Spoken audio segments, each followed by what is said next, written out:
10 करोड़ रुपया लेकर के पूर्व विधायक भानु प्रताप के द्वारा यह क्रशर प्लांट को इसका टेंडर करा करके इसका कटिंग काम को जो कटिंग हो रहा है होना था।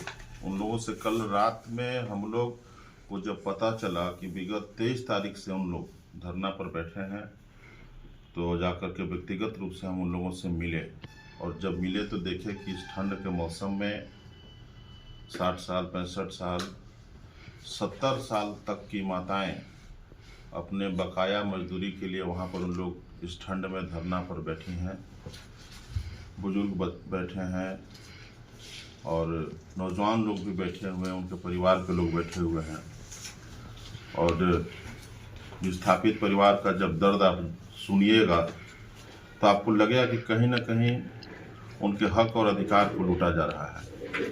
और वैसे परिस्थिति में हम लोगों का जो सार्वजनिक जीवन में जो भुनातपुर विधानसभा की जनता ने जो जिम्मेदारी दी है, क्योंकि अक्सर 2024 चुनाव में हम लोग भुनातपुर केतार खरौंधी सबसे अधिक हम जाया करते थे और ये विस्थापित संघर्ष समिति के द्वारा हमारे पास चुनाव से पहले बात रखा गया था कि विस्थापित परिवार के जो लोग हैं वो ठगे गए हैं, उनका ज़मीन भी लिया गया है, उनको रोजगार नहीं दिया गया है और जो लोग वहाँ पर लोडिंग के काम करते थे, महिलाएं और बुजुर्ग लोग जो वहाँ पे लोडिंग का काम करते थे, उनका मजदूरी आज तक बकाया है।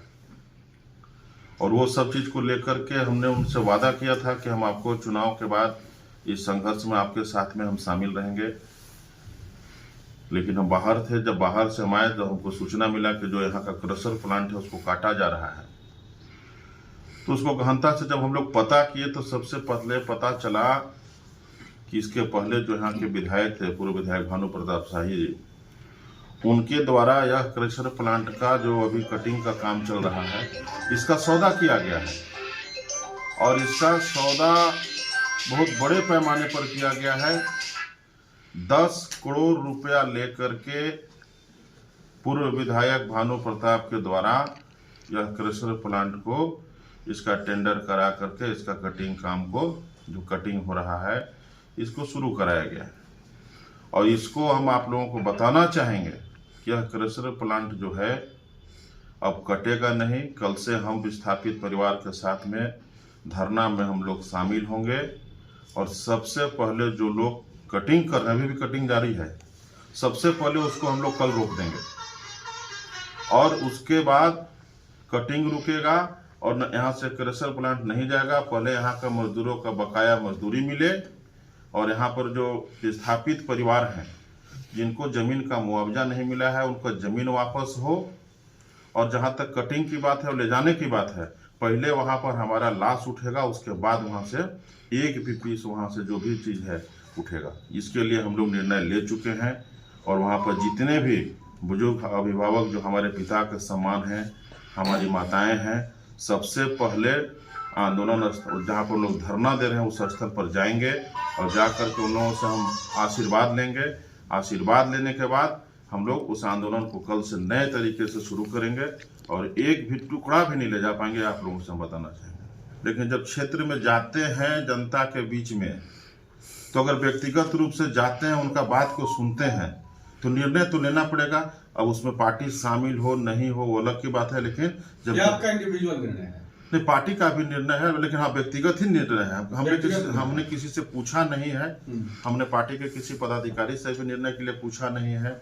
लेकिन जब विस्थापित परिवार के बीच में गए थे और चुनाव के समय में उन लोग जब संघर्ष में शामिल हुए थे, तो उस समय भी हम पार्टी से नहीं पूछे थे कि हम जनता के बीच में कहाँ जा रहे हैं, जनता से कहाँ हम क्या वादा कर रहे हैं, जनता के संघर्ष में कहाँ शामिल हम हो रहे हैं, कहाँ सुख दुख में शामिल हो रहे हैं। और जब वहाँ पर 60 साल 70 साल की माताएं हैं, वहाँ पर बुजुर्ग गार्जियन हैं, वैसे लोग जब आज वहाँ पर इस ठंड के महीना में वहाँ पर जा कर के परेशान हैं और धरना पर बैठे हैं, तो हम समझते हैं कि पार्टी से ऊपर का चीज़ है और इसमें हम लोगों को क्या इसमें विधायक जी का भी सहयोग रहेगा? विधायक जी भी इसमें शामिल होंगे?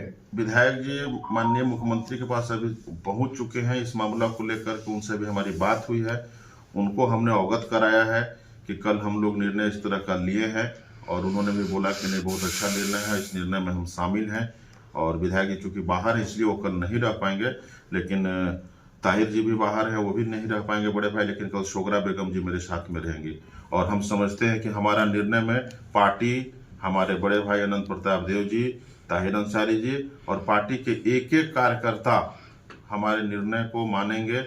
और मेरा निर्णय गरीब परिवार के लिए ही बराबर होता है। और गरीब के बीच में जाने में, और जब गरीब परिवार के बीच में जाते हैं, जो वादा करते हैं तो उसको जब हम पूरा करेंगे तो उसमें तो सबको शामिल होना पड़ेगा।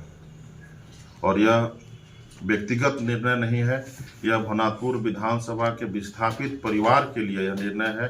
और सार्वजनिक जीवन में अपने परिवार को छोड़ करके, अपने बाल बच्चों को छोड़ करके भवनाथपुर विधानसभा के लिए जीवन जब तक रहेगा हम लोग संघर्ष करेंगे। और विस्थापित परिवार के लिए, और यह क्रेशर प्लांट का जो कटिंग चल रहा है इसके लिए अगर जेल भी जाना होगा तो जेल का भी गेट पर सबसे पहला कदम मेरा आगे होगा। अगर इसके लिए हम लोग संघर्ष में शामिल होंगे, आंदोलन करेंगे, इसमें अगर हम लोगों को मौत को भी गले लगाना होगा तो ये छोटा चीज होगा, लेकिन विस्थापित परिवार के साथ में और भवनाथपुर विधानसभा के एक एक गरीब परिवार के साथ में कभी शोषण नहीं होने देंगे जब तक जिंदा रहेंगे। ये आप लोगों को बताना चाहिए। ठीक है। तुलसीदाम में डोलोमाइट माइंस बंद हो गया है, जी। क्या उसको चालू करवाने के लिए मांग वो भी शामिल है, वो वो भी शामिल है। जो डोलोमाइट खदान जो बंद पड़ा हुआ है उसको भी हम लोग चालू कराएंगे ताकि कम से कम 4-5 हजार मजदूरों को रोजगार मिले। वो मांग पत्र में शामिल है।